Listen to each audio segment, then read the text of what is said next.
ये इस आरक्षी नागरिक पुलिस के 60,244 पदों के भर्ती के लिए जो नई डेट्स रखी गए हैं वो 23, 24, 25 अगस्त और 30 और 31 अगस्त, ये 5 दिनों में प्रत्येक दिन 2 पालियों में एग्जाम होंगे।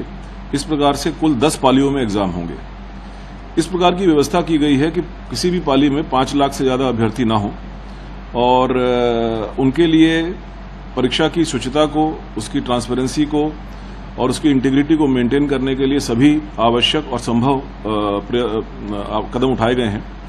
साथ ही इस बार शासन के द्वारा इन अभ्यर्थियों को एक सुविधा दी गई है कि वो अपने निवास के जनपद से जो उनका परीक्षा का केंद्र होगा उस जनपद तक जाने के लिए उनको मुफ्त बस में जाने की सुविधा, ट्रांसपोर्ट की सुविधा की गई है। इसके लिए वे अपने जो उनका एडमिट कार्ड उनको दिया जाएगा, उस एडमिट कार्ड के 2 प्रति निकाल सकते हैं। एक प्रति को जाते समय 2 अतिरिक्त प्रति निकाल सकते हैं। एक प्रति को जाते समय वे बस में जमा, अगर बस कंडक्टर को दे देंगे तो उस आधार पर उनको फ्री पास की सुविधा होगी और इसी प्रकार से एक प्रति वो वापस आते समय दे देंगे तो उनको मुफ्त यात्रा की सुविधा रहेगी।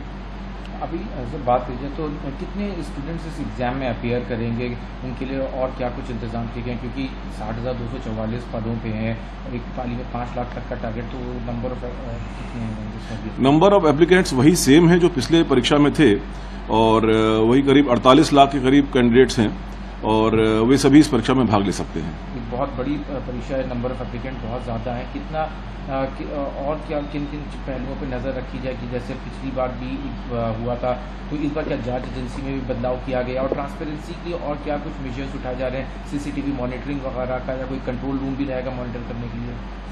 इस बार आपको ध्यान होगा कि शासन ने जून के महीने में एक विस्तृत शासनादेश जारी किया था।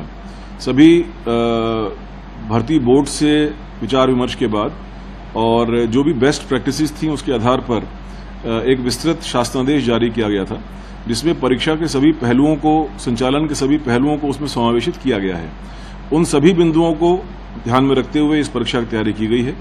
हमें पूरा विश्वास है कि परीक्षा की ट्रांसपेरेंसी, उसकी इंटीग्रिटी, उसकी शुचिता को मेंटेन रखते हुए एक ट्रांसपेरेंट व्यवस्था के अंतर्गत हमें परीक्षा संचालन कर पाएंगे। काफ़ी सवाल है कि जो एप्लीकेंट्स हैं काफ़ी दूर दूर से आते हैं, उनके लिए बस सेवाएं तो हैं लेकिन तमाम ऐसे हैं जो ट्रेन से आते हैं या एकोमोडेशन में, तो उसको लेके क्या जिला स्तर पे उसमें बात हो रही है कि वो कहाँ कहीं पे कोई कियोस्क या कोई फंस न क्रिएट हो?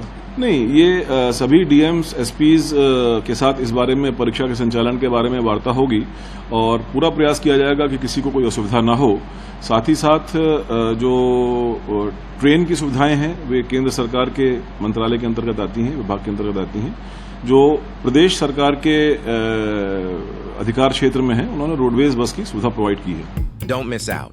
Follow One India for real-time updates.